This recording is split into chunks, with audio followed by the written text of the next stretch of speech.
মুহূৰ্ত জনাই আছো এটা ব্ৰেকিং নিউজ লংকাৰ ওদালি পহৰা চকীৰ সন্মুখত আৰক্ষীৰ নিয়মীয়া তালাচীত 18টা ড্ৰাগছ ভৰ্তি চাবোনৰ বাকচ সহ আটক 3 জন লামডিং লংকা সংযোগী 27 নং চাইলেন যুক্ত ৰাষ্ট্ৰীয় ঘাইপথত তিনিআলিত জব্দ ড্ৰাগছ বাহন সহ আটক 3 জন কাছাৰৰ পৰা তেজপুৰলৈ 4চকীয়া বাহনত নি আছিল ড্ৰাগছখিনি গাড়ী ড্ৰাগছ সহ আটকাধীন 3 জনক লংকাৰ ওদালি পহৰা চকীত ৰাখি আৰক্ষীৰ তদন্ত অব্যাহত জব্দকৃত বাহনখনৰ নম্বৰ AS11V6172 আটকাধীন লোককেইজন ক্ৰমে আজেদ আলী 18 বছৰ জাহিৰ আহমেদ শাহিন আহমেদ বৰভূঞা 20 বছৰ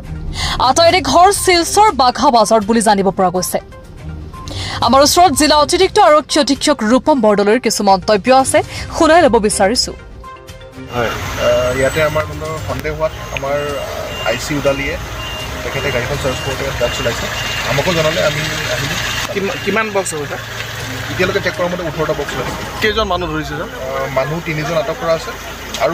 আৰু এখন গাড়ী আগত আহি আছিলে সেইখনকো ডিটেইন কৰা হৈছে এখন হুটপু চলি আছে কিন্তু এইখন গাড়ী ড্ৰাগছ পোৱা মালটো ক'ৰ পৰা আনিছিল ছাৰ কাছাৰ কলনি বোলে আনিছিল